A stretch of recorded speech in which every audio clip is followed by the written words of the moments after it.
Look within. Look within. Look within. And live your life.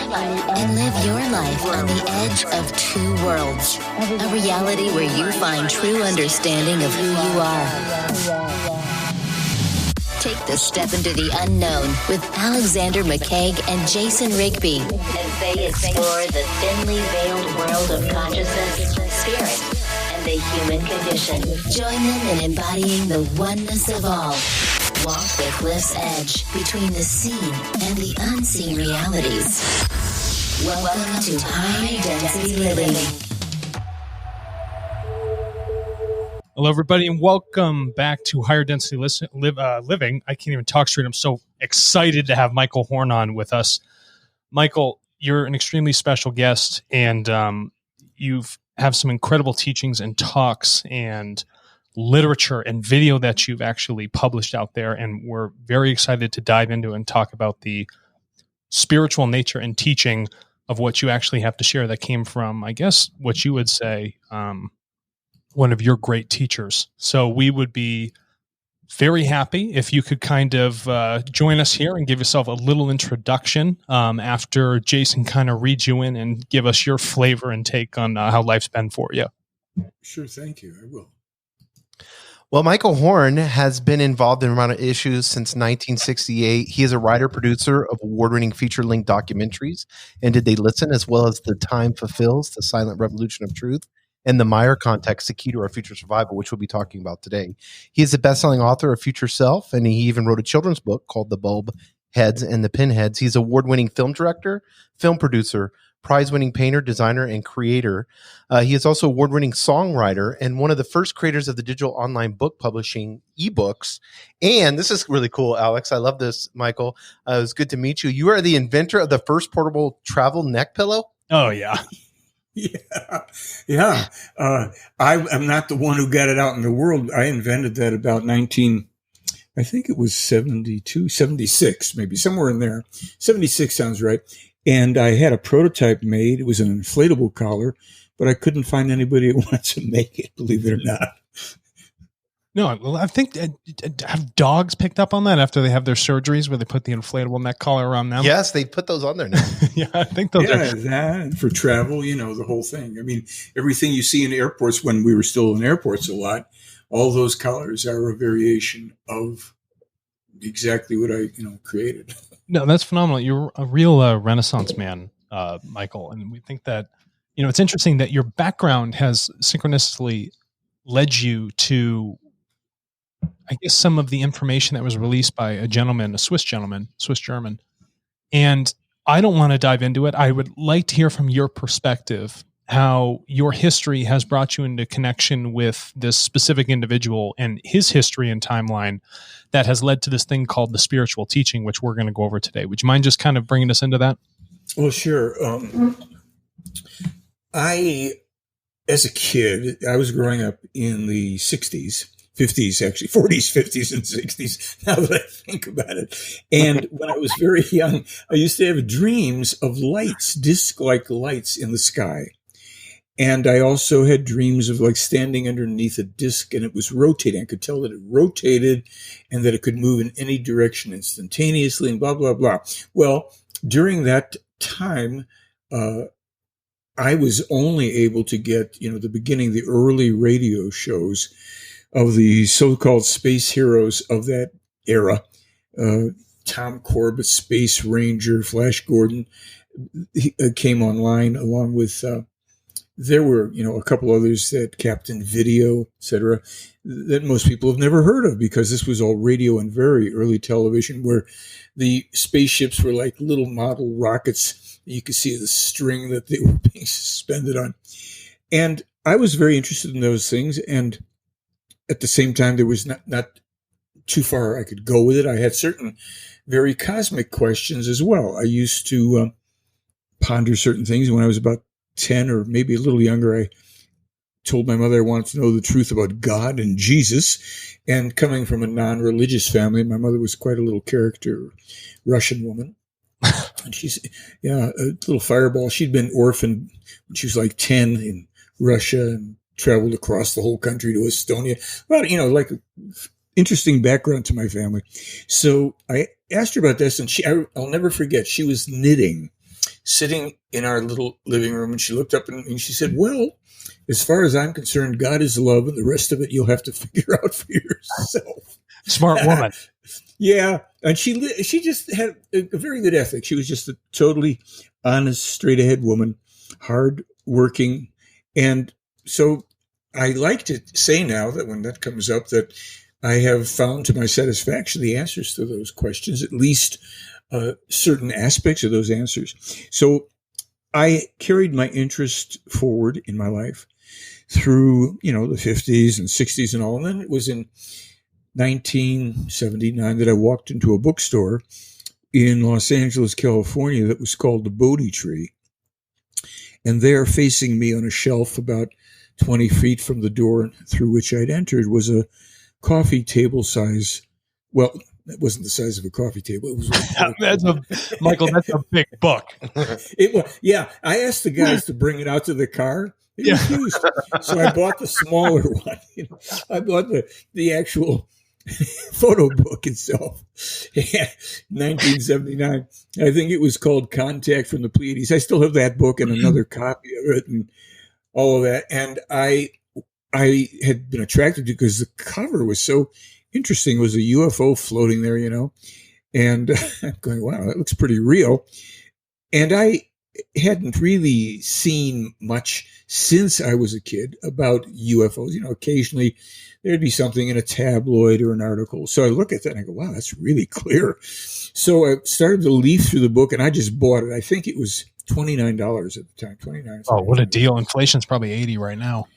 It's right up there. And there's some that are, collector's items and all that. So I take the book home and I start to look, and not only are there pictures in there, including photos of this clear UFO with a Swiss Mirage jet behind it, like passing behind it in the distance.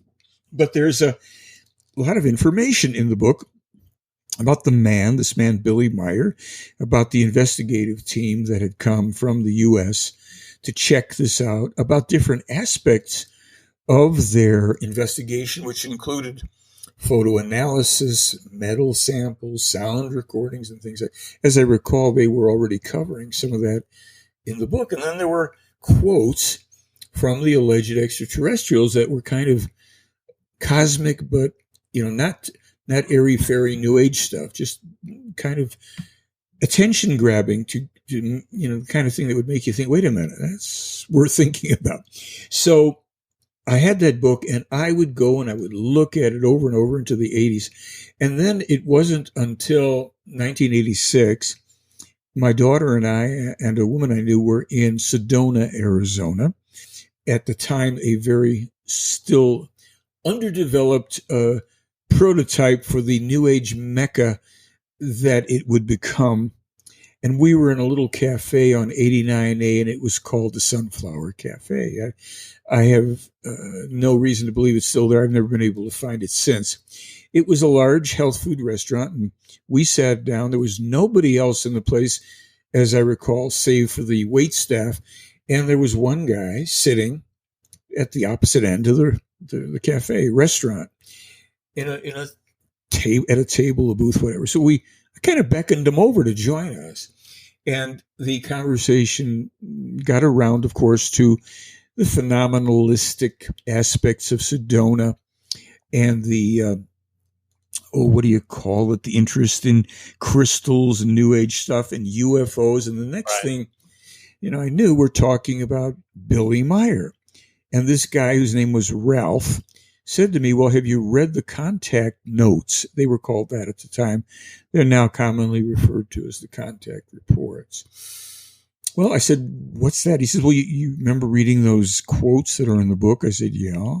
He said, well, those are from 1,800 pages of transcripts of conversations between that guy, Billy Meier, and these Pleiadians. They were calling them still Pleiadians at that time. And I said, wow, I'd love to get a hold of that. And he says, well, when you get back to L.A., come on up to where I live. I'm up in Decker Canyon, which is kind of down in the Malibu area, up in the hills there.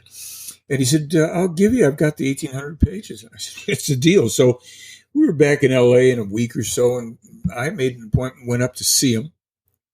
And true to form, he gave me 1,800 pages of these mimeograph transcripts. I don't know if you know what that, but mimeographing preceded Xeroxing and all that. It was a kind of primitive, reproduction thing where you crank off copies Right. of things. And he had posters from Billy Meier with the UFOs on it. And he had a lot of stuff up there. Well, just to, so I don't dwell too much on it, this guy, Ralph Amagron, it would be several years later in the early 1990s or so that I would be at a UFO expo or a whole life expo, whichever it was, in Los Angeles. And he would be walking by now in a nice suit with a couple of New Age crystal babes on either side of him. And I said, "Hi, Ralph." He didn't even look at me. He just walked on past, and, they were kind of levitating next to him and moving on. So when one of these girls, women, young ladies, whatever, managed to manifest in my vicinity shortly thereafter, I'm sitting on the steps to one of the upper floors of this Coliseum or a convention center. I said, "Excuse me." She said, "Yes." I said, "Where's Ralphie?" And she said, "Who's Ralphie?" I said, "You just came through with him with another crystal babe on this other side there." And she said, "Oh, you mean Ralph Amagron, Andromedan contactee?" I said, "What?"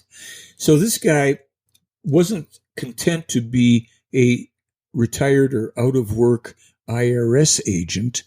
He was now a self-proclaimed contactee because he'd read all of Meier's material and decided to fashion himself in some ways after it.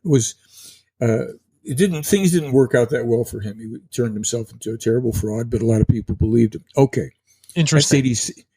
Truly. Can I just interject? Anything you want, because I'm going to babble on otherwise. No, that's fine. Then I'm going to stop you, Michael, right there. Mm-hmm. No, what we talk about is with the frauds is that when you look at this, there's been a lot of people in the past, especially in the Billy Meier, contact material, that talk about how certain individuals have come out to kind of buy that limelight status. Mm-hmm. And what's interesting about these 1,800 pages of contact reports, which are available online, is that they go through and they speak about in very detailed character those individuals, what they were doing, why they are baseless claims. Mm-hmm. And out of all the other contacts out there, it's very interesting that this one contact, the Billy Meier contact, would go and actually say that those are the frauds. And only until you begin to read more and understand the nature of it and the nature of, Billy and the nature of these Pleiadians or Plejarens that we talk to, that you can understand the criticality, the forwardness, and their terse terminology in describing and, explicating those specific individuals. Yes. Well, you can, because the more people find out about this man and his life, and, if you will, his mission, the more you realize that it wasn't done for any type of celebrity status. He's not, he's lived the most interesting life I know of any human being who's ever lived, based on his, the information. Now, people can say it's true, it's not true, whatever. But he's a man who has also survived 23 documented attempts in his life. I've seen bullet holes. I've talked to 14 or more of the eyewitnesses, people who were with him or near him when bullets were flying and what have you. His children were almost kidnapped at knife point. The brakes on the car are sabotaged. And this is all documented stuff. He was sitting during one of the earlier, not the earliest, but one of the attempts with Wendell Stevens, Lieutenant Colonel Wendell Stevens, who was the lead investigator, when he literally fell forward into Stevens' lap. At the same time, they'd heard a cracking sound, and when they composed themselves, they saw that there was a bullet lodged in the wall right where his head would have otherwise been, right next to it. So he has lived a life of enormous difficulties. He was told 10 years before it happened that his left arm would basically be ripped off his body, lots of other things, many of which he's not allowed to speak about. And he's lived unbelievably incredible experiences, if if we just accept from the moment at face value, including personally time travel, having been taken as a child into other times to be left to live for a while with other people and then to be returned home virtually at the same time that he left. Oh my gosh, are you kidding me? Well, no, I know that's wild. It's wild. And so people understand the context. Yeah.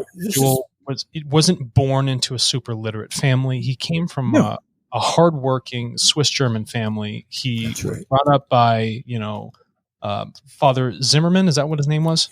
Well, Father Zimmerman wasn't his actual, the one who raised him. His own family raised him. But Father Zimmerman, you're quite right on this in terms of being his confidant. Correct. In terms of being, because he'd also been telepathically contacted by the Plejaren teacher, Svath, who was Meyer's mentor for 11 years. Yeah, and this is what we start to find is interesting here, is that this individual that is hanging out in the rural countryside of Switzerland is receiving messages telepathically. And in our other episodes, we've talked about, the connections between consciousness and telepathy and how that works in this non-locality, kind of like the science behind it. But what we found here is that we have someone who is a shining example at such a young age of something that was going on and had the opportunity to record this information and these teachings over a long period of time. And there was a big delay in the amount of time from the first contact that he had up to the earlier ones that started, later for him with Samyase after he had lost his arm and, other points. Because when we look at the human life and the human existence, we're talking about experience. And this experience gives us, a breadth of teaching that allows us to form our perspective and our consciousness so that our thoughts lead us in a direction where we can start to do things that are meaningful, leads us down on a very straight and narrow path. And, Billy had to go through all of these different experiences in life, very hard lessons that had to be learned for him to come to the point where he was even ready to deal with the functions of the more involved things, where how are we going to talk about religions and how those religions have applied throughout history and what they have done to turn civilization upside down, with their dogmas and those teachings and those sets of belief. And then from that, inverting his world and showing him, well, this is really what's going on. And we've heard you say, it's not a function of believing, it's a function of thinking for yourself. So that's right. Yeah. When we look at that, I want to see how this kind of moves us into the spirit teaching itself, because everybody likes to get caught up in the fact of UFOs. Yeah. Right. And UFOs it's kind of like the flashy part. And I think was one of the initial draws. I think that's a great way to catch people's attention. And everybody wants to have the focus on, well, let's vet the UFOs. Well, first of all, this gentleman has one arm. He's taking phenomenal photography. He's recorded 1,800 pages of transcripts. This is something that I couldn't even, dream of doing, the amount of material that he's actually created, especially with, clarity and the honesty. But on top of that is that he has the ability to dictate and come to certain terms and understandings of how creation actually works. And I know that when we look at this, we want to talk about that. Let's skip past the UFOs. Let's skip past the shiny part of it. And what is the actual message that these Plejaren or Palladian extraterrestrials, who look very much like human beings, because they are human beings, just, much more advanced, what is it that they are trying to teach us about ourselves from a point of internal self-reflection that will help us benefit ourselves into the future? And I know, Jason, do you have a couple points to say about that? Well, what I wanted to do, if you don't mind, if we could kind of take a step back and kind of go, I know you started to get into Billy's life a little bit, but I want people to understand, because we kind of skimmed over. If you could go into his life and then go into a little bit of his work. And then we can part. Yeah. Yeah, what I'd like to say, because I don't want to forget, is you just said, Alexander, our thoughts lead us. And when we speak about the spiritual teaching as well, we learn that we must learn how to lead our thoughts, how to control our thinking, and to be conscious of it pretty much 24/7. So we'll get into that. But as you just said about how he got there, he's 5 years old, and even slightly younger from what we, have read in his biography, he was fascinated. He would look out his window at night and see the stars. He would, as a young child, climb out the window and go walking places and what have you, and he was just in awe of what we would call the creation and nature and life. And he was contemplating that at 4 and 5 years of age. So this was part of what, if we want to accept the premise without saying that we can prove it, we believe it or not, but the premise of reincarnation, let's go there, that the spirit, there is no such thing really as the soul, that's the psyche, but the spirit is the immortal, eternal part of every human being that reincarnates countless numbers of times as different personalities. We are never the same personality. There's no Jesus coming back or you or I coming back as who we know ourselves to be right now. But our spirits, which are impersonal, part pieces, little pieces of this thing called the creation, this massive force, consciousness, energy. Every human being, in terms of the human spirit, has this part piece resting deep in the center of the brain. Now, what we learn in this material, and I know you guys have probably looked into it, but for the audience, and you can please feel free to correct or add because there's so much here I forget stuff too. So the young Edward Albert Meyer, who would become known later in life in his 20s as Billy, or 30s, he would be taught by this extraterrestrial man named Svath, S-F-A-T-H. And a lot of it would be centered around the awakening of his consciousness to his previous incarnations, to information, to experiences, to history, and to future events as well. By the time he was 7 years of age, we're told in this material, he had the thinking capacity of a 35-year-old man, which is a burden, and he was burdened by it because he then, in terms of real life, supposedly, he became scapegoat. He was ostracized, beat up, blamed for everything. Here's a kid that knows far more than his teachers, in school, but he also is being taught by someone who is preparing him and teaching him how he must navigate with his knowledge, how he must live life with great control over himself so that he doesn't bring even more grief upon himself in terms of, what his knowledge and awareness could inadvertently bring down on him should he display it prematurely and inappropriately. So we can, speak about what is all of this stuff and the creation and all this. Well, what we're establishing first probably here is through the means of consciousness, through technologies available to Svath, who I think is arguably clearly a time traveler himself based on the information from him that we've been able to publish, that Billy has been releasing over the years.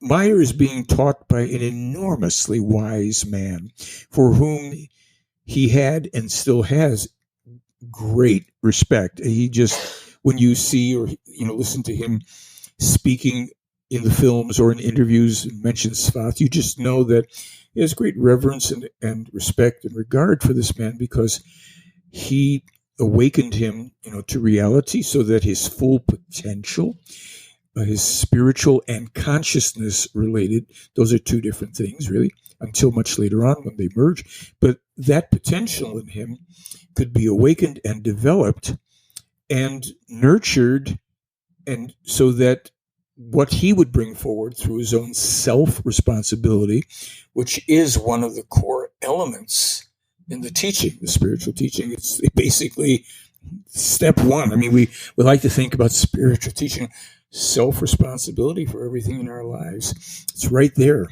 like number one. So he had to learn that.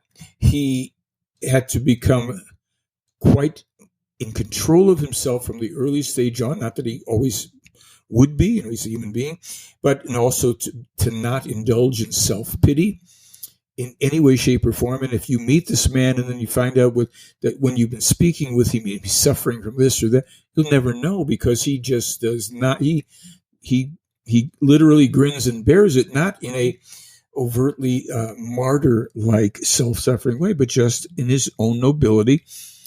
And I did have I don't know if you want me to go there, but I had an interesting experience the last time we were there, because I knew he had a very bad fall outside on a road or on a pavement, and fractured his shoulder in several places.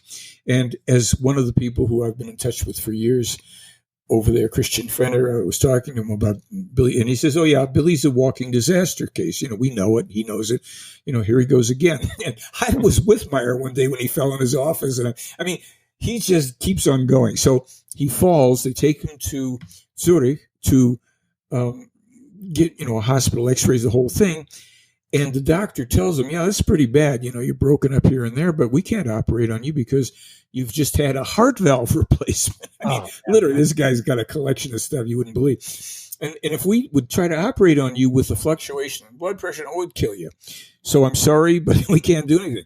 So there's a photograph that was taken of Meyer. He's standing there with Christian, and he's got this black band around. It goes under the stump of his upper left arm and over the right arm, which is pulled to his side so he can't move it. And they're both grinning.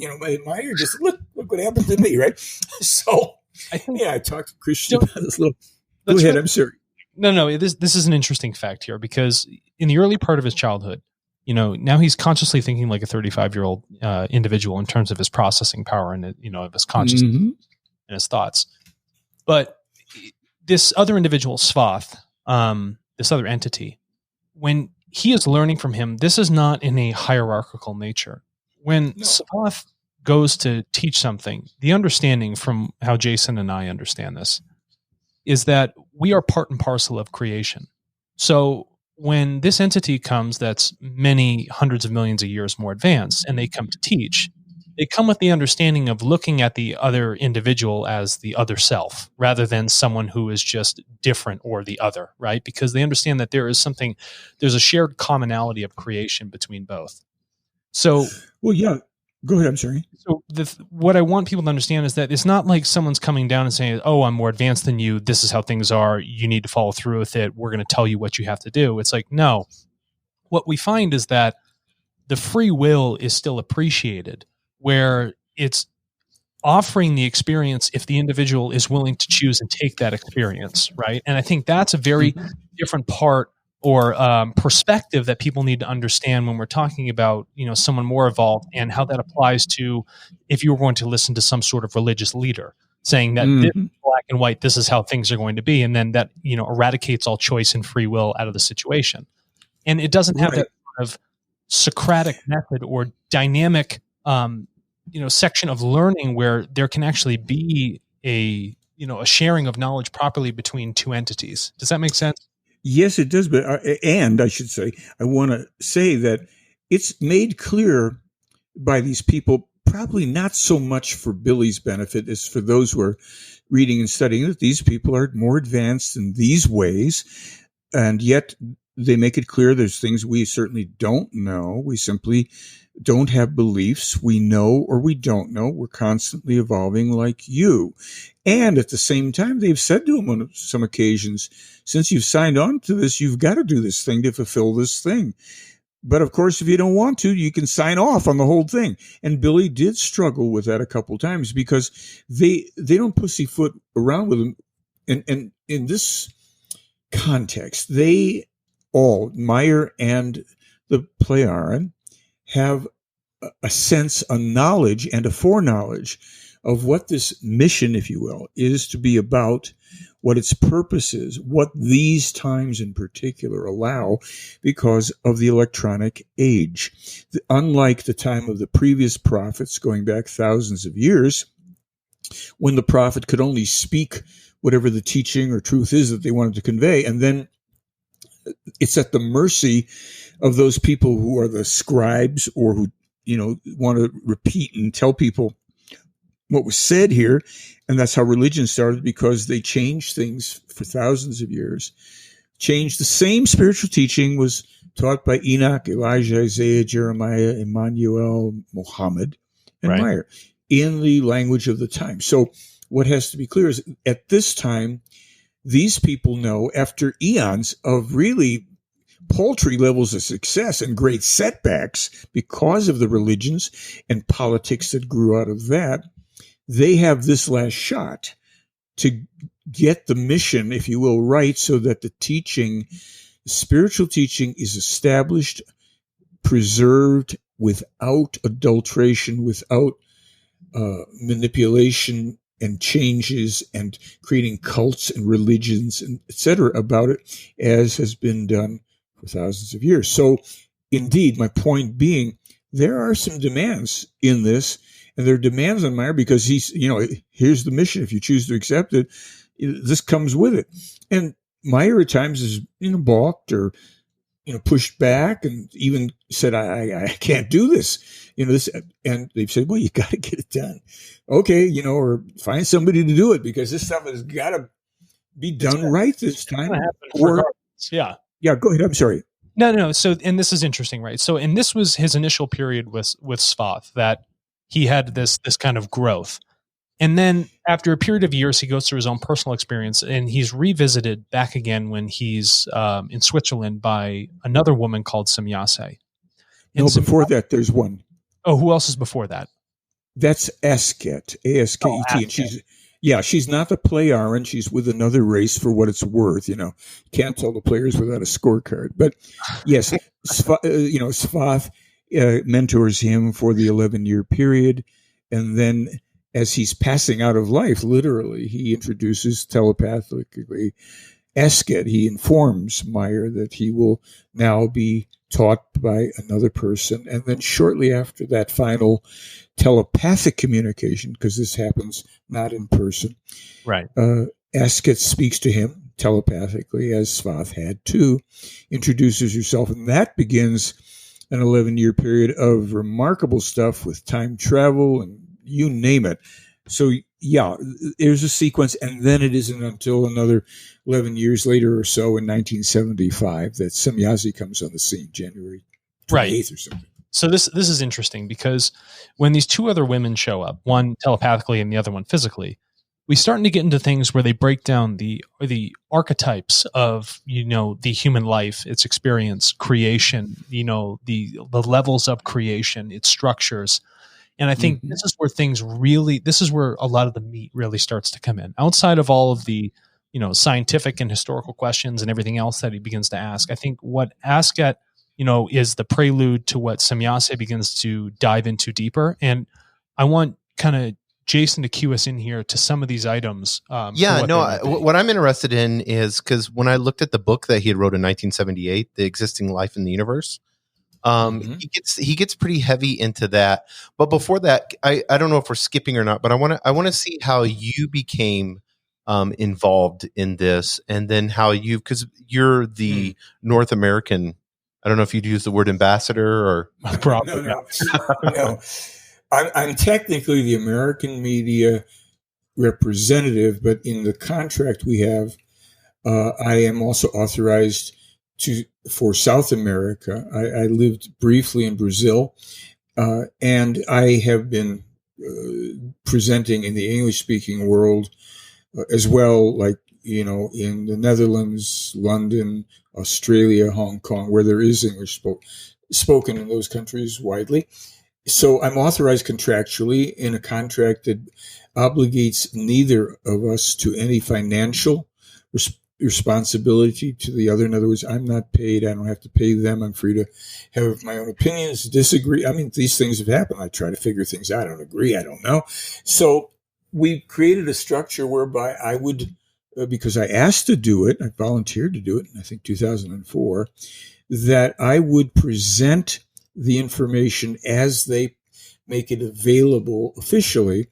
I had worked a little bit starting in 1986 or 7 with a guy named Randy Winters, who I met in LA shortly after I received all these documents and read them. I run into this guy, Randy Winters, who's lecturing on the Meyer case, and he'd already been to Switzerland. He was the official rep at that time.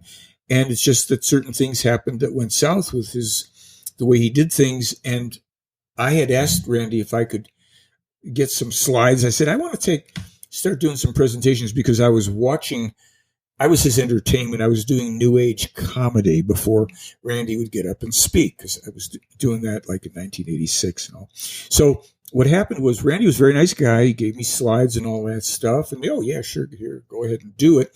And I had done that because having read the material, when I would sit in the audience and listen to Randy, he was really a great speaker. I mean, the guy was just great. But I noticed he was taking a lot of liberties with the facts. And I thought, that's not there, or that's not really said. So I wanted to give it a shot and do it just the way it had drawn me into it factually. That's how I, found out about, more and more information. And ultimately, when I went to Switzerland for about the fourth or fifth time, I asked to represent them officially. Randy had been asked to not. And they said yes. And they drew up a contract, and we had a couple 7-year periods already go by.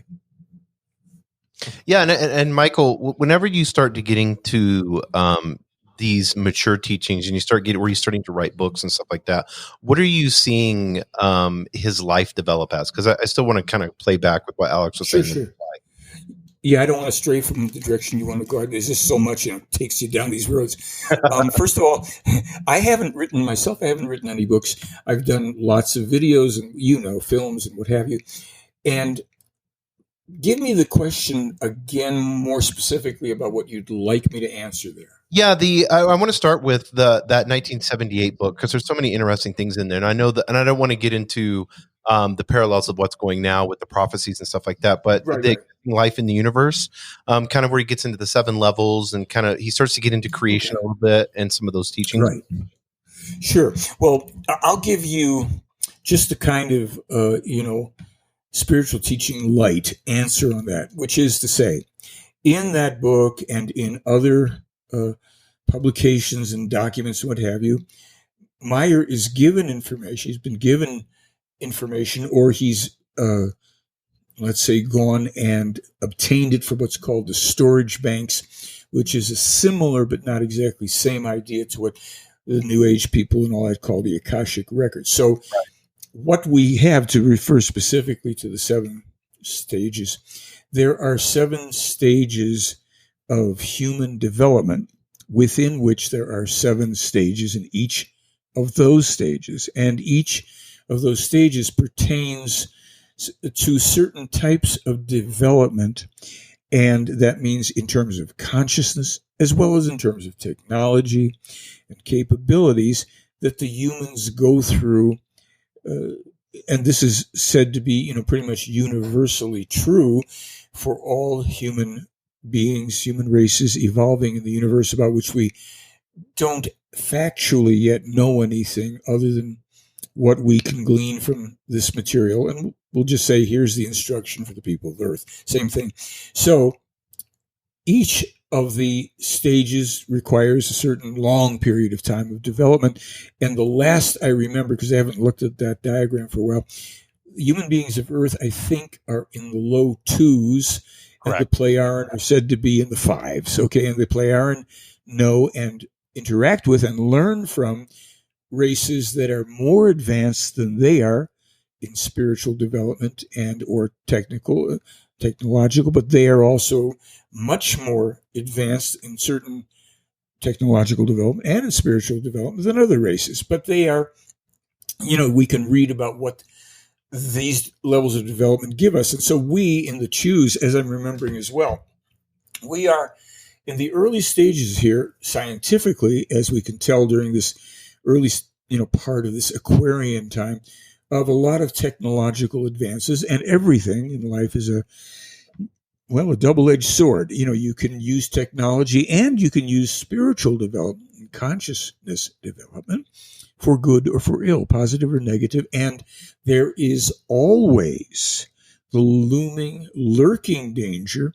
that even as you go higher up the ladder, you can fall back into misuse of your knowledge and abilities, which when we, guys, you read the Meyer material, about the past history of far more advanced extraterrestrials on the planet, the ones who set themselves up as the gods, even, let's just say there's always the danger of a bit of a regression that, you have to make your U-turn and start climbing back up.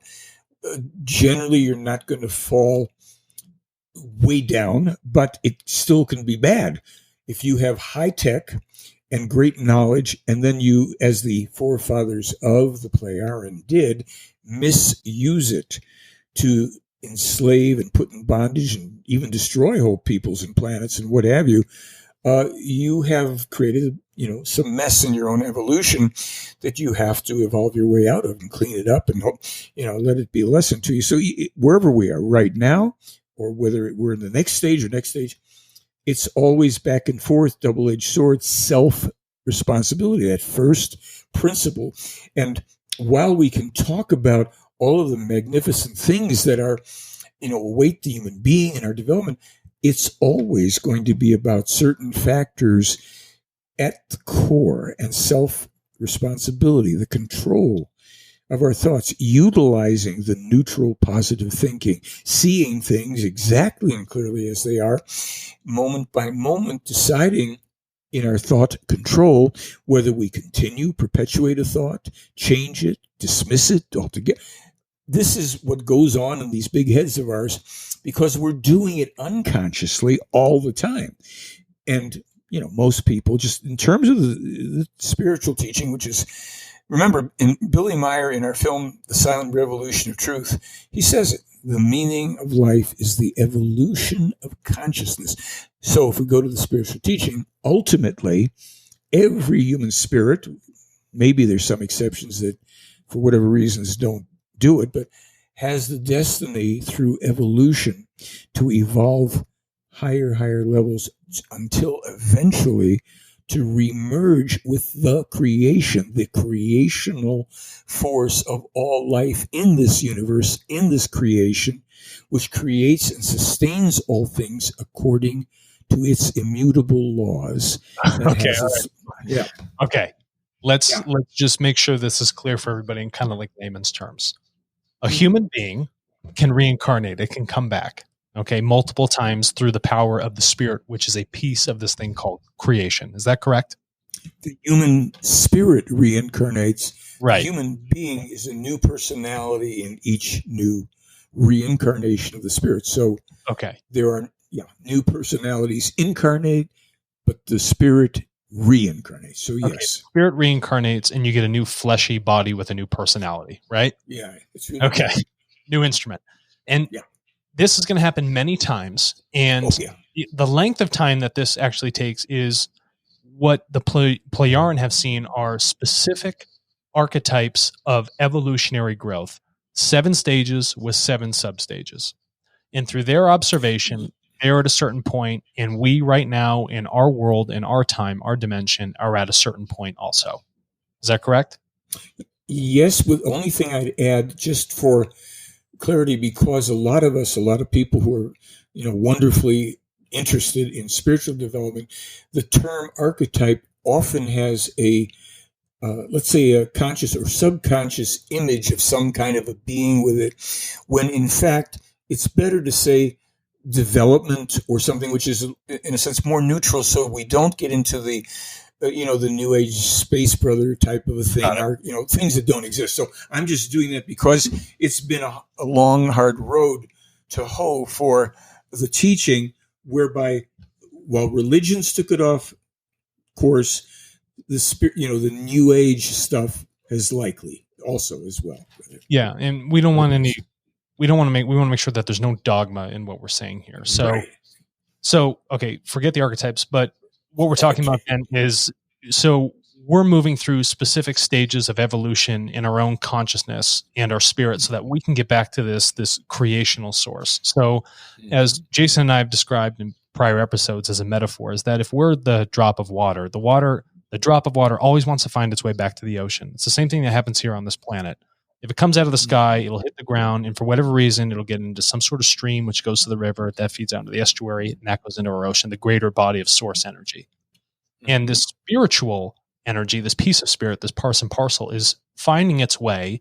And this path can take a very long time if people don't learn these from these experiences and become self-aware of them and become self-responsible so that they can guide their thoughts, guide their consciousness in a proper direction that actually leads them on the patterned path that creation has put in place that is, albeit very straight and narrow, but we're the ones that make it infinitely complicated and continually deviate from it. And our understanding from this spiritual teaching is that you can go down this very straight and narrow path, and here's the way to do it. Here are the tools and the understanding and how you can do it within yourself.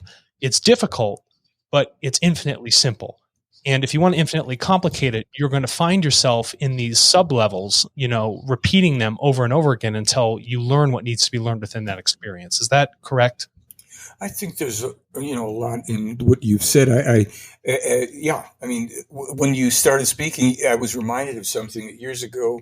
Oh, good. In one of my songs, each one of us is as different as every drop in the sea, but the love that brings us together or binds us together is the same in you and me. It takes all kinds of people to make the world go round. Mm-hmm. So your analogy there is one that I resonate with.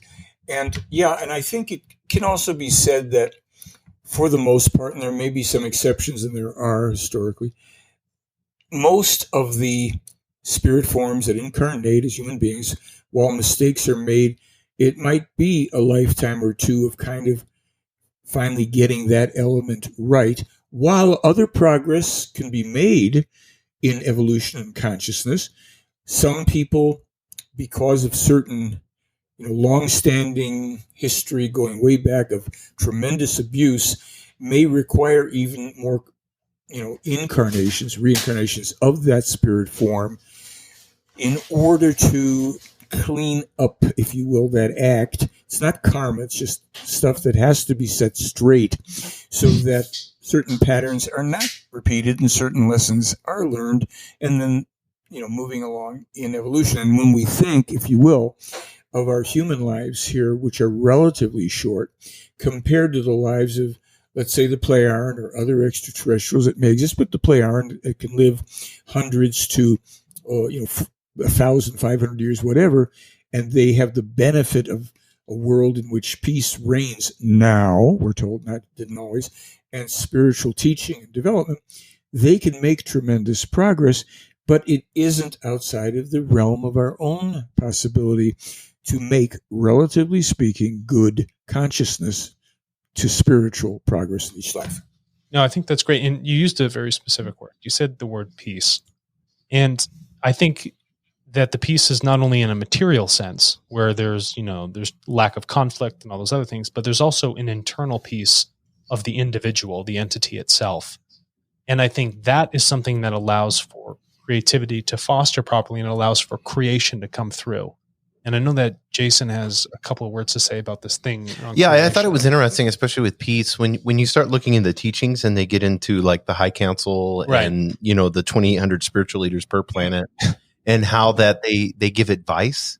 They don't give rules, and then from there, everyone has their own free will. What did you see in the teachings with that, Michael? Well,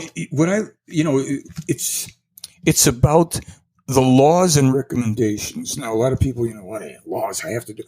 It's simply, I'm going to make it very simple in terms of my understanding. Boil it down. I'm sorry? Boil it down for us. Make it simple. Yeah. The creation, that which created everything, tangible and invisible in this universe, in this belt of this universe, if you will, did so by setting in motion from the very beginning of creation, of a Big Bang, if you will, immutable laws so that everything could exist, evolve, operate, be utilized. In other words, if we're sitting with a glass of water, it doesn't suddenly turn into sand or steel or butterflies. Everything that the creation is created and all that it has created for the usefulness of creation, that meaning the deliberate creation by human beings utilizing that which has been given, everything operates according to very strict immutable laws. Now, that being said, for instance, there's the law of gravity. However, some laws allow for, like the law of anti-gravity, but a law like the law of cause and effect always operates. That's an immutable law. It's necessary for life. So one of the things that I've often looked at, wherever I am, if I sit at a desk and I tap on that substance, and then I look at something else, a cup of metal and a glass screen, I think each of these elements, as we have them, are made up of very specific vibrational frequencies at certain, vibrational rates, creating certain types of densities, each of which has a duration that can and be very different than the other.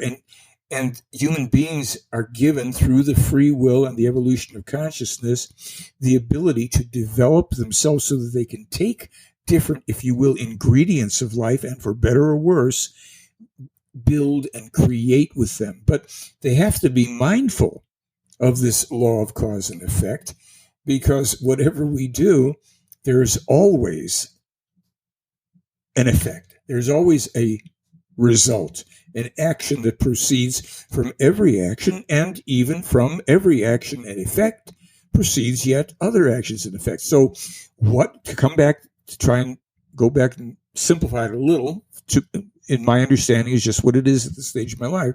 In this sense, when we think about peace, for instance, and you talked about all this stuff, some of the foundation stones that Meyer repeats over and over, peace, love, freedom, and harmony, they're all interconnected as well.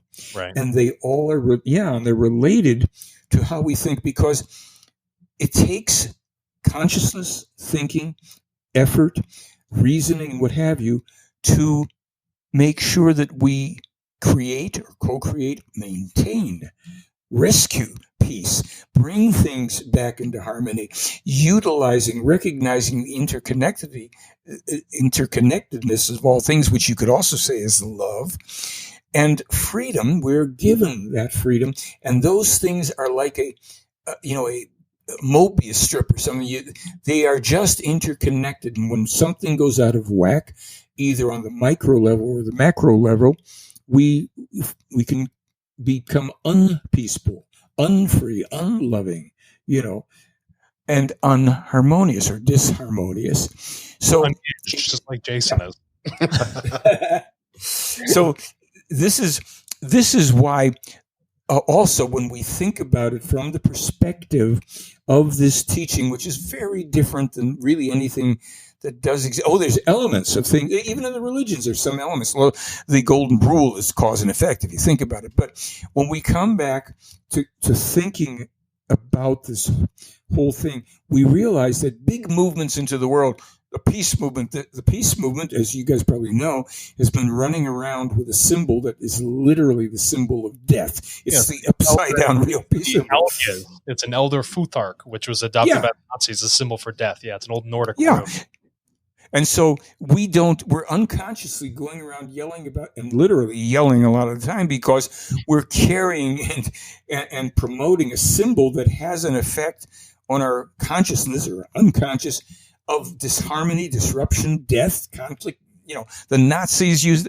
Okay, so what we are learning here is we have to learn more about ourselves within ourselves, because as we study, we do have the option to keep growing in, evolving consciousness and becoming more peaceful, loving, free, and harmonious. And therefore, that is what proceeds out from the individual, and from the individuals to start to interconnect. And not everybody who's interconnected has to know the Meyer material. If there are good people that live that kind of thinking and they've never heard of the spiritual teaching, fine. Let us keep our values and principles intact along these lines. That is what will eventually, in hundreds of years, bring us to that thing that we march in the streets about now and only create more disharmony and riot and death. And it will be that way for a long time till the self-responsible individuals have, keep on appearing, growing in consciousness, emanating these thoughts and swinging waves, if you will, the vibrations of peace and harmony.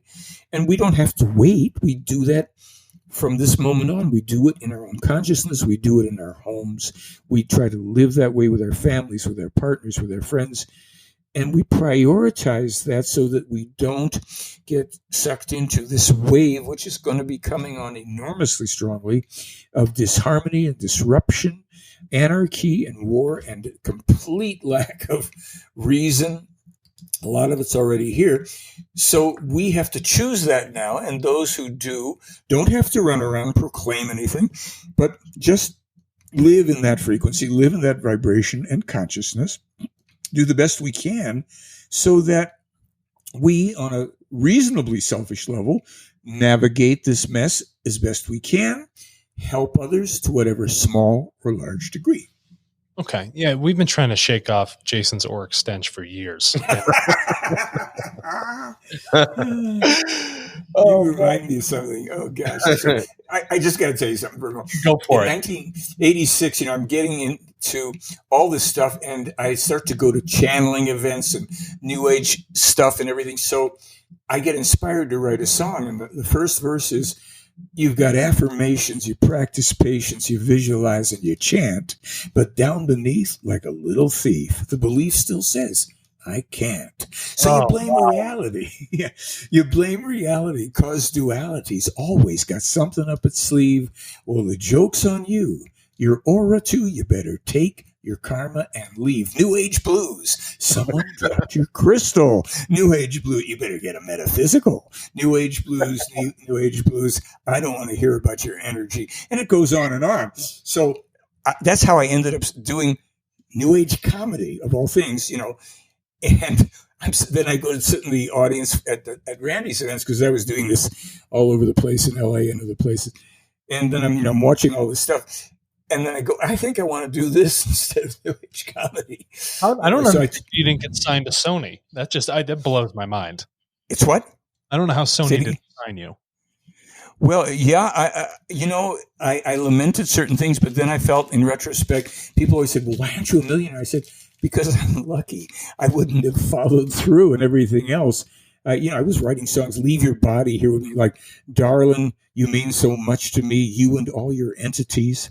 But when I want some love and passion, I don't want to share the action with dead Egyptians or Tibetans, outer space folks trying to get in. I can set your spirit free. Just leave your body here with me. So, things would go on like that, health foods and crystals and chant. And I was just having a ball, and I put out a couple DVDs. I've got stuff on iTunes. All my New Age comedy stuff is up on iTunes. And I don't think about it much because now that I've gotten back into my music, I'm working on other songs, which are, just a little more universal love songs that I wrote 20, 30 years ago and never got out there. But it's like, it is like looking at different sides of things. And I was looking at the dopey side of the New Age and having fun with it.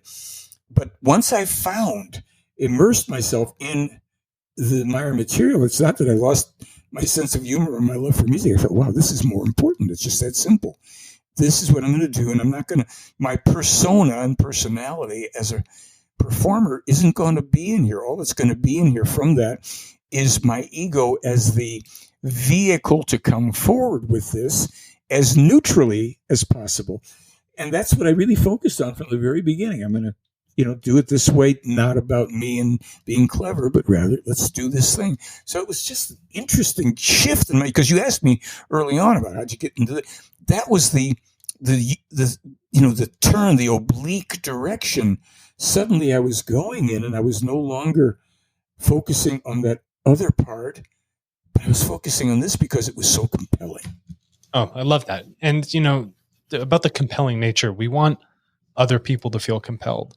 And Jason always hammers me to be like, Alex, you have to be practical about this so that our listeners can, integrate what we're saying with them and then apply it to their daily life. Yeah. And I think, with the Meyer teachings too, you can see this, Michael, and you could speak to this even about singing. and how important that is in harmonizing. I know you do music, and especially in this time that we're in right now and what we're going through, just that ability to be able to display art like that.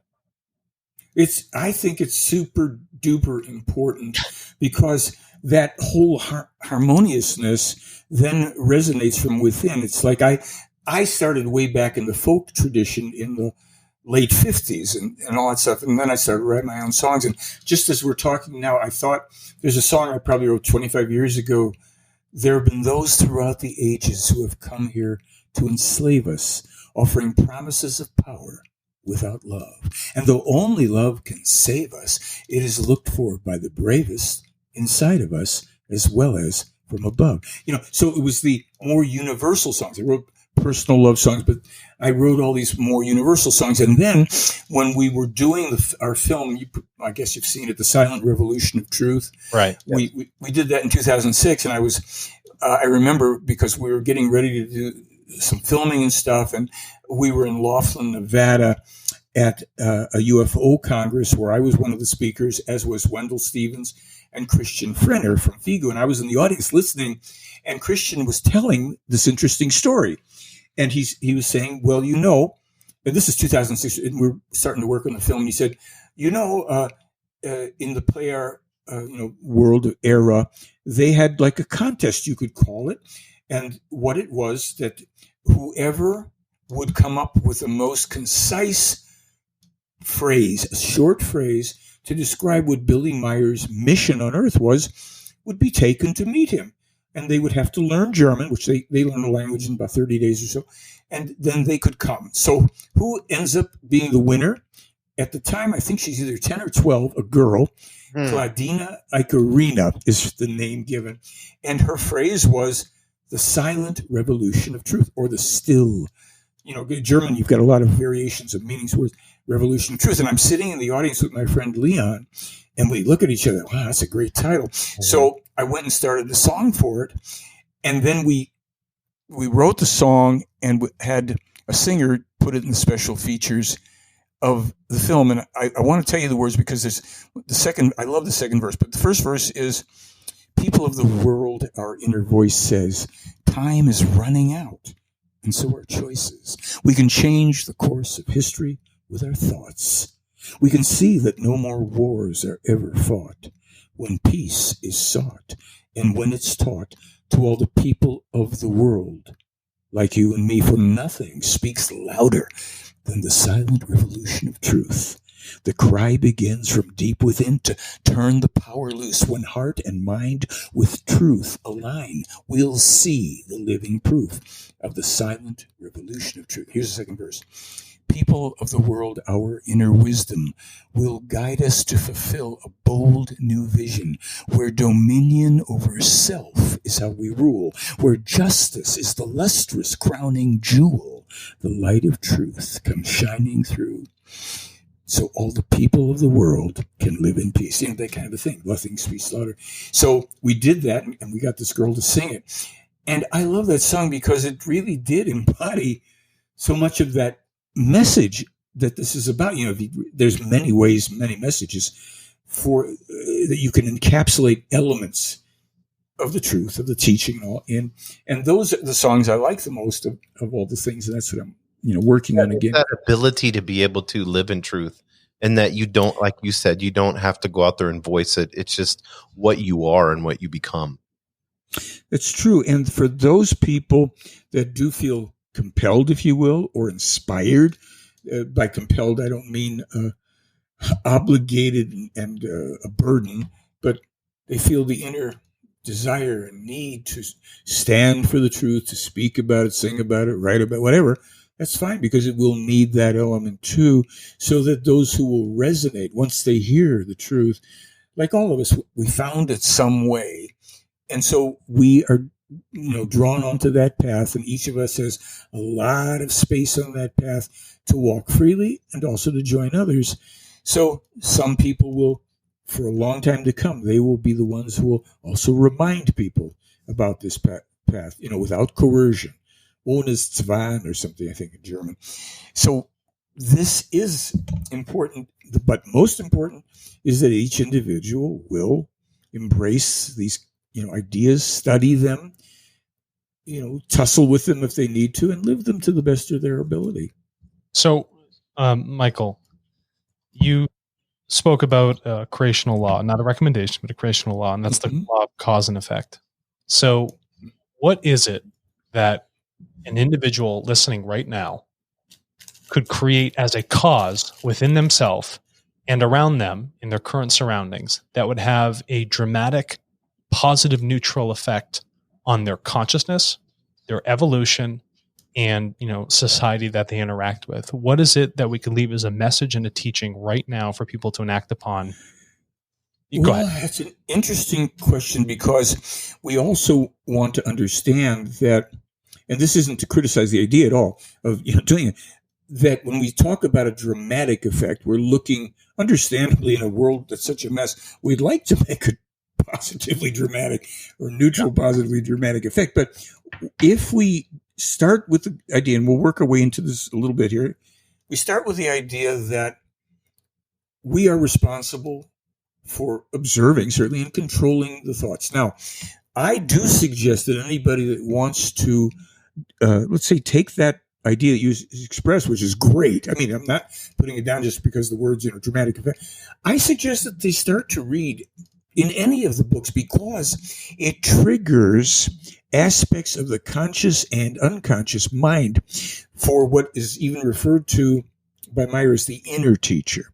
We all, if we resonate to the spiritual teaching, it's also within us. It's dormant to whatever degree. Now, when we start to get a sense of that, and maybe people get a sense of it even from our conversation, then it's up to each individual to sit and contemplate that, and something pops up in the mind. Okay, then they can focus on that, whatever it may be, and think about it, contemplate it, neutrally observe it, meditate on it, if you will, and then think about it in terms of this thing that I want to do.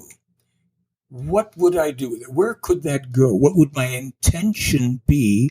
And how would I move this? You're not going to get necessarily every answer to every aspect at once, but by doing that, what else, in my opinion, happens is we get an idea. I want to bring peace to all the world. I'll tell you, when I was a kid, I literally said, when I grow up, I want to bring peace to all the world. Great. A lot of people. I bet you do. So well, how do you do? What does that mean? Well, it means you chunk it down and you work within, and you experience that thought, and then you observe yourself. And I'll tell you a little more about this because there's something that I did teach that I created that Billy said I should teach all the time. So you bring that thing up inside of you, that idea, and then you have to pay attention to the resonance. That is, okay, if you'll bear with me, I'll explain this a little bit.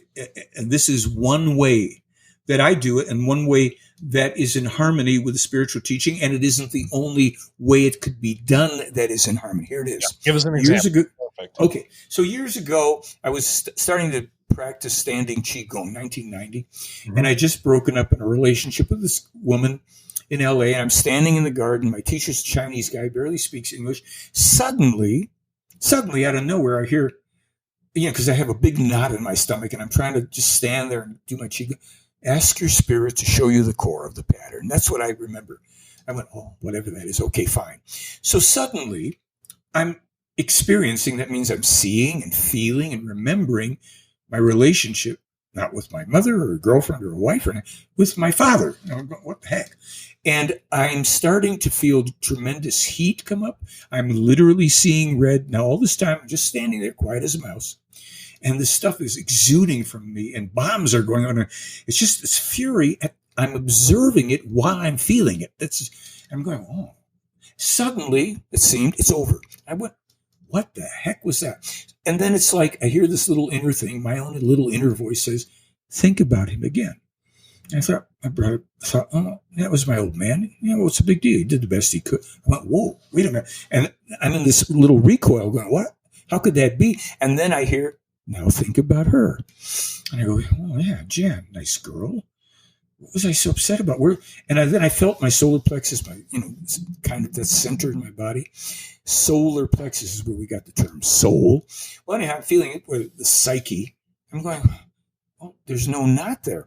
Oh, what's going on? So every day thereafter for 2 weeks, I would come to my little class, get myself in my standing position, and I would deliberately try to bring up, this is where it's going, some kind of an issue. I was looking for issues in me, things that were not resolved and that would make me angry, whatever. And I would go through a step-by-step process. I would bring it up. I would stay neutral while I'm feeling it, even if it's uncomfortable.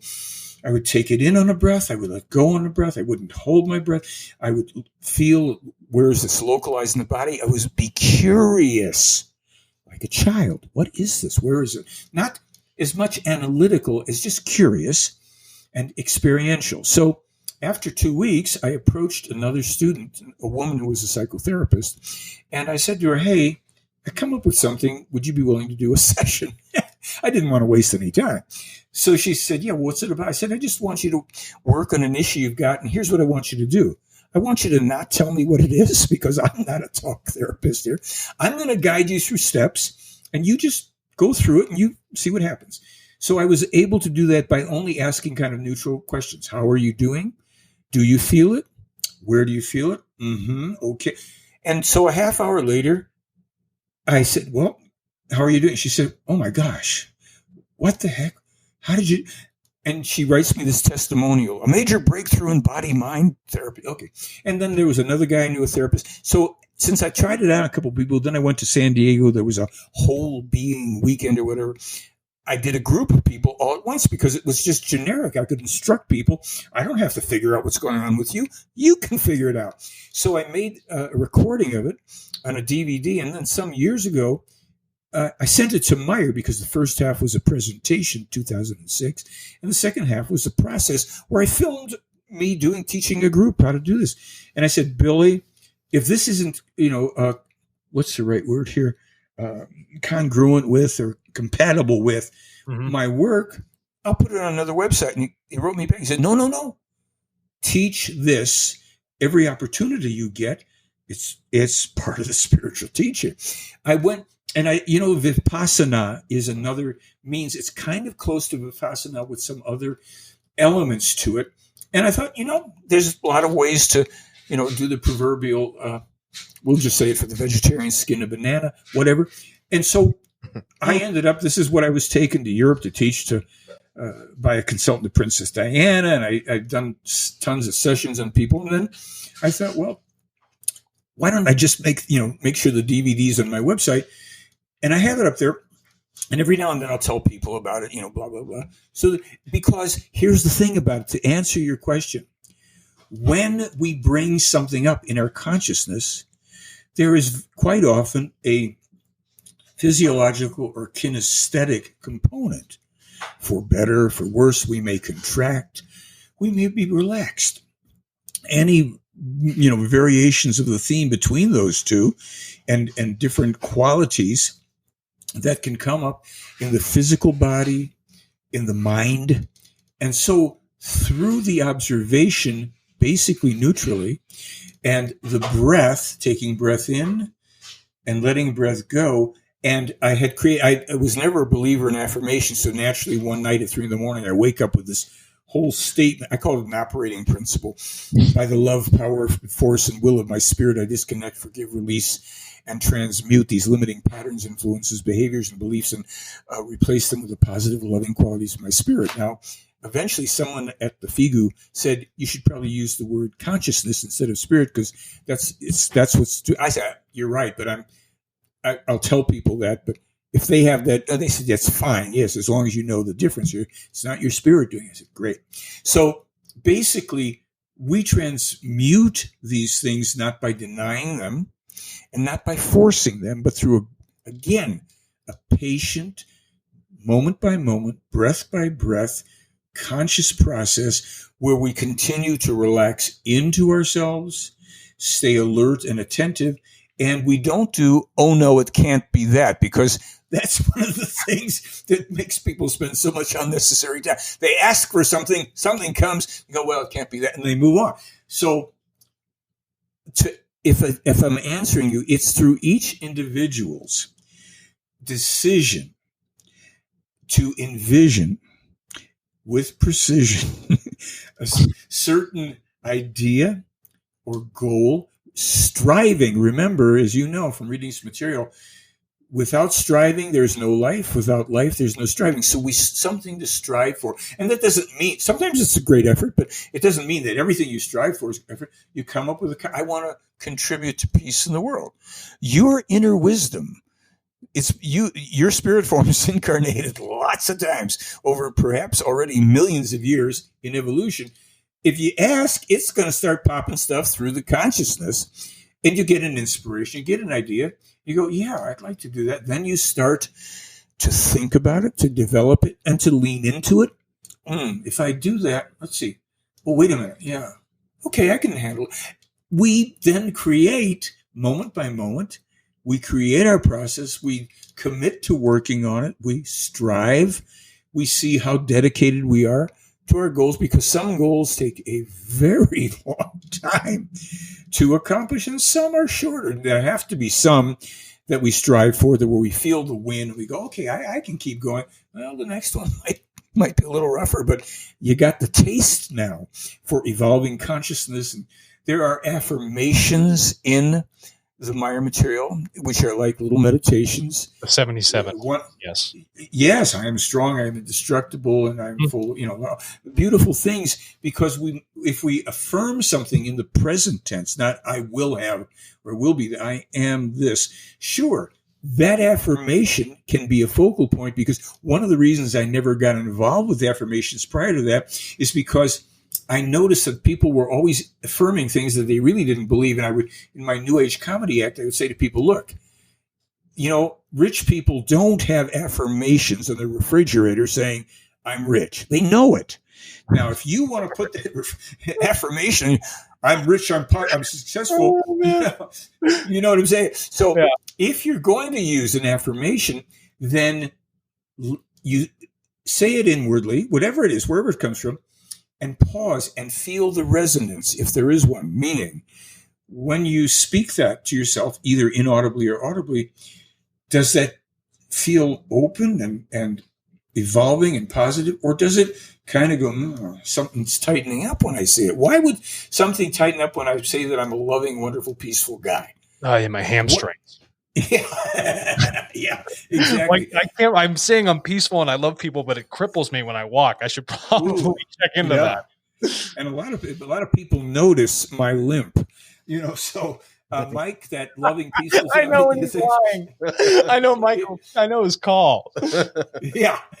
So you got to, it's like Billy's a guy that's just got to.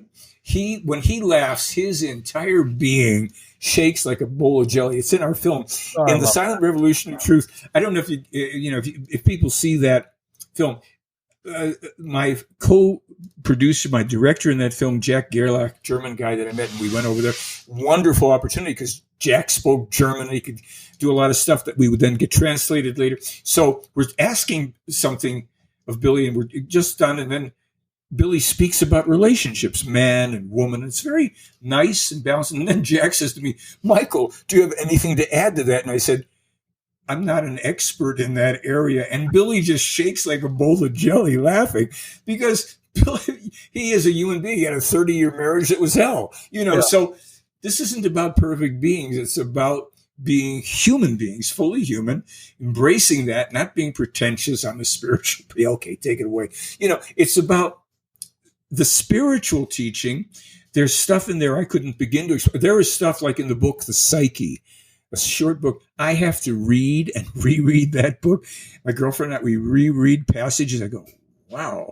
When we reread books like the Arhat Athersata, The Might of the Thoughts, The Way to Live, The Goblet, it's like, what? That's in there? Yeah, of course. We read it before and we thought we got it, and now it's revealed itself further. That's why it's so important to me to say to people, if you're going to step forward on this path, you'll do yourself a great service to get any of these books and start to get that frequency to explore. There's nothing to believe. There's no beliefs in the books whatsoever. No, I think that's fabulous. I'm just about done with the Goblet of the Truth. Boy, I've just begun. That is just something else. It is extremely dense. It is extremely. Are you reading on the terse. German side or the English side? Well, you got both sides, right? So it's got what pages? So I'm looking at it and I'm like, my goodness, I feel bad for the guys that had to translate it. My gosh! But apart from that, when I go back and like you said, I thought I understood something. I go back and reread it. I was like, wait a minute, there's a whole nother dynamic to what is here. And Jason understands, and our viewers know, I tabulate books. I make notes up the wazoo. Jason has tons of note taking's crazy. But these books, it's so specific and it's very hard to look at it and refute something that is so incredibly logical. It just makes so much sense. And I think that's the beauty of going down this path of creational evolution, is that your perspective of life starts to be like, no. But something deeper in you was like, wow, you know what? That actually does make a lot of sense. And then you begin to find yourself aligning with it. And then through that alignment, it allows other things to blossom, or what I would say is that creational wellspring starts to flow inside of you. Yeah, it's beautifully put. Have you read the Arahat? I just purchased the Arahat Authorized from you. I have the Talmud, which is another book, and I have the Dodecalogue. Is that what it's called?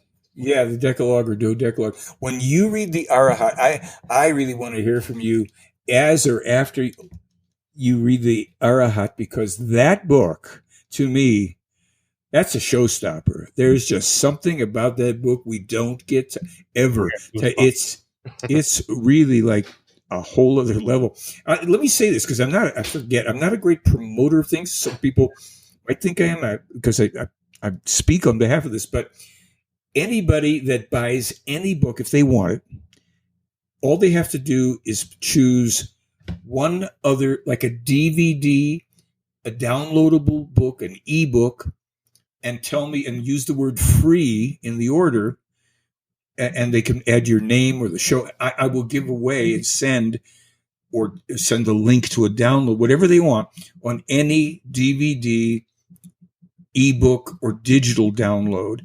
I'm not doing it with the hardcover books because they're so darn expensive, as you know, having bought them. Oh, I know. Break the bank over here, Michael. They're printed out of the country. They're very well made. They're expensive.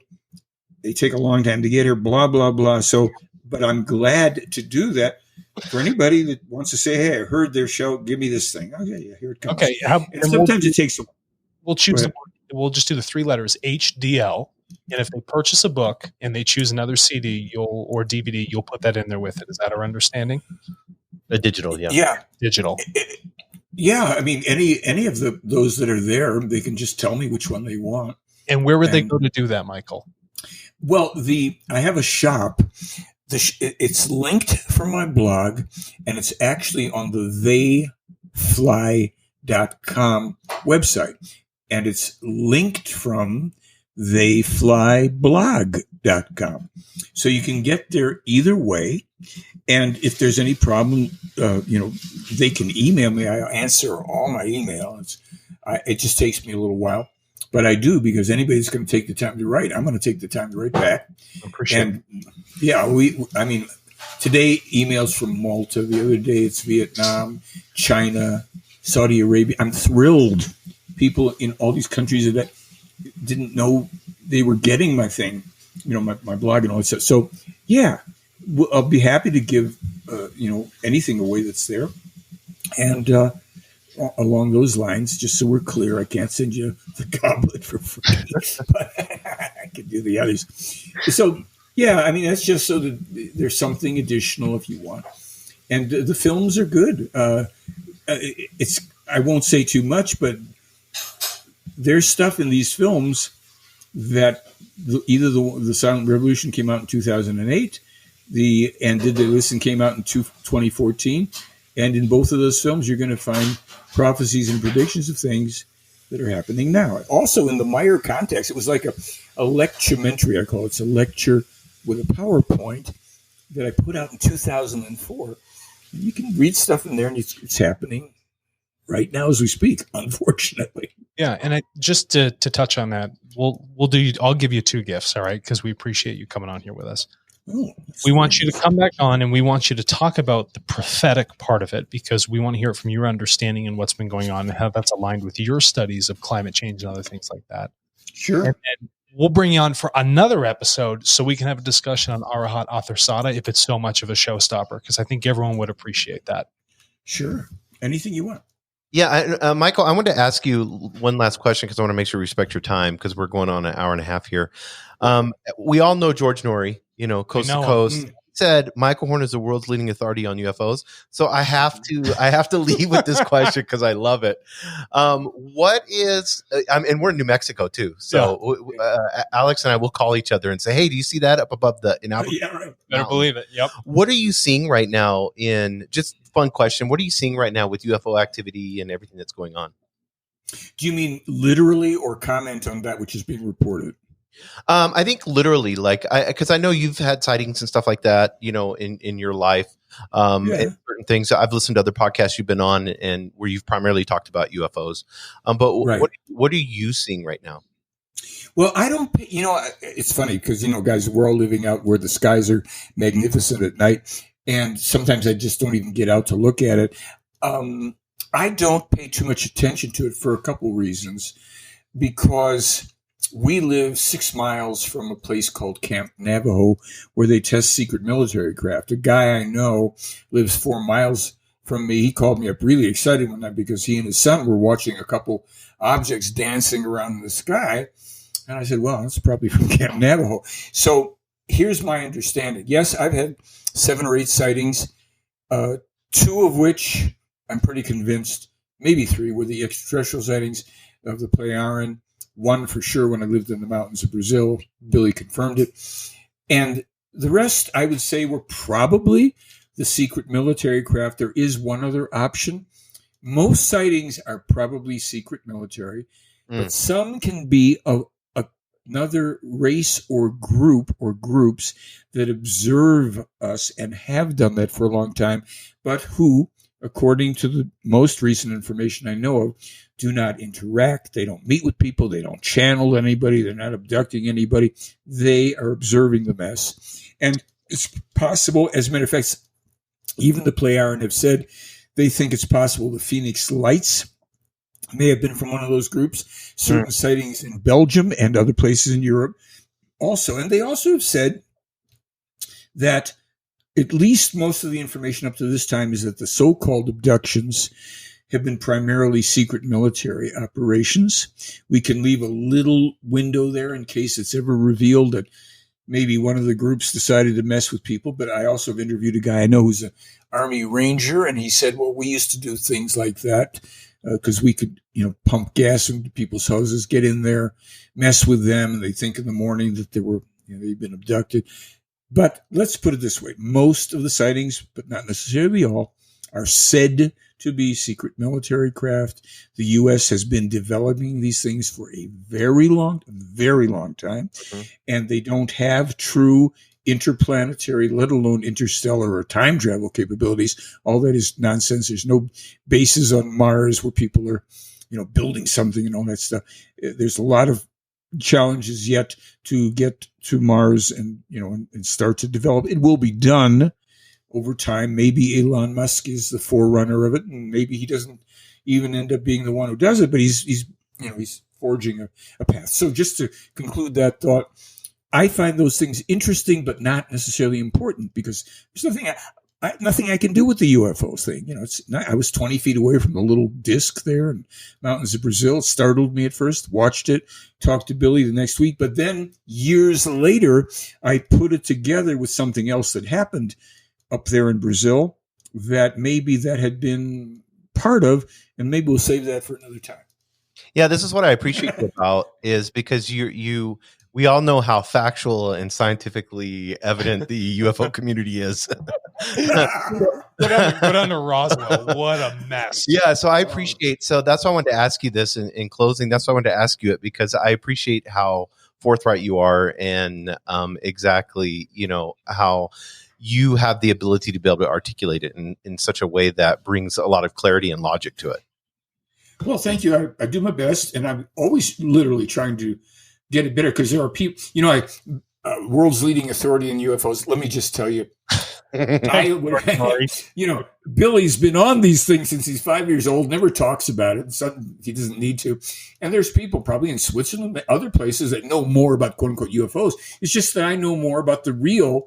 I'm the only speaker out there speaking about a real ongoing UFO contact case. So I'm the world's leading authority, and I laugh when I say that. So that's that whole thing. No, we love that. Well, listen, Michael, we appreciate all the time today. I know the listeners are really going to take this and resonate with it. So thank you again for everything. We're excited to have you back on for a couple more episodes. This has been extremely fruitful. And is there anything else you'd want to say in closing, just to close us out for us? Well, only that I really, really and truly, I'm just grateful that your overture about this was about the spiritual teaching. And it wasn't, another UFO per se interview. It's part of it. Look, they still write and publish stuff about the UFO stuff, but this is the reason for the case. It's tied into our future survival. Without going to the spiritual teaching, without people understanding a bit more, we really are so threatened for our future survival is because we proceeded historically from the wrong perspective, the wrong information, beliefs, etc. So that I'm just grateful. Even as you wrote back to me, no, we'll cover prophecies in another. I went, great. Let's talk about the important stuff. So very happy for the overture, the outreach, and the opportunity. And let's do it again. You got it. Thank you very much. Well, thank you, Mike. Pleasure. Appreciate it. All right, let's play us out. Okay. Look within, and live your life on the edge of two worlds. A reality where you find true understanding of who you are. The learning is done. Become the teacher in embodying the oneness of all. Walk the cliff's edge between the seen and the unseen realities. Become a higher density being. Please go to www.higherdensityliving.com.